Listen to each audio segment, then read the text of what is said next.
You apologize when someone bumps into you. You apologize before you ask a question. You said sorry 3 times today.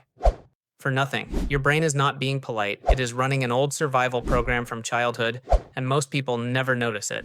Watch. In 4 minutes, I will show you 5 neural reasons your brain forces sorry out of your mouth, the trauma response hiding inside it, and the one move that quietly rewires it. Stay until the end. Number 5 explains everything. You know, fight, flight, freeze. There is a fourth one. It is called Fawn. When your nervous system detected danger as a kid, a yelling parent, an unpredictable adult, a teacher who punished mistakes, your brain learned that fighting back was unsafe. Running was unsafe. Freezing got you punished. So your brain built a fourth branch. Appease, apologize, smooth the threat before it explodes. That program never turned off. Now your boss raises an eyebrow and you say sorry. Your friend pauses on the phone and you say sorry. The threat is gone. The reflex stayed. Your attachment style was wired by age 7.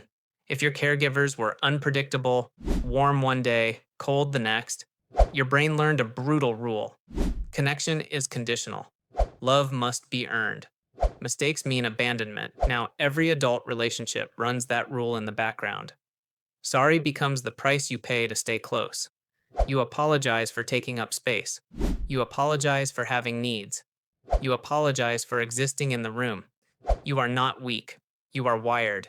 Your amygdala is the threat detector deep in your brain. In people who over-apologize, scans show it fires harder and faster than average. A neutral face looks angry. A short text looks cold. Silence on a call sounds like rejection. Your brain invents threat where none exists. The second it senses one, the Fawn program runs. Sorry leaves your mouth before your prefrontal cortex even processes what happened. You are not paranoid. Your alarm is just louder. Every time you apologize and the other person softens, your brain dumps a small hit of dopamine, relief, safety restored.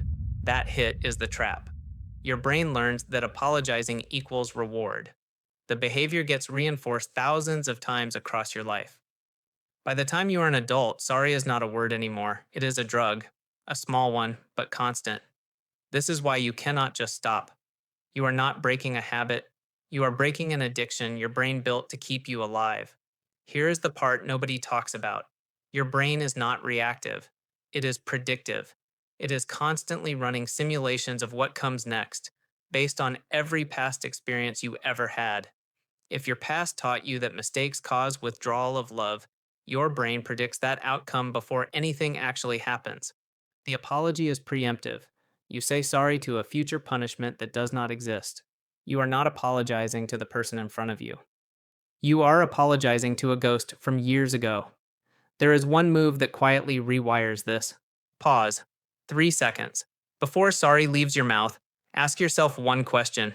Did I actually do something wrong? Or am I just trying to feel safe? That pause does not feel like much, but it interrupts the Fawn loop.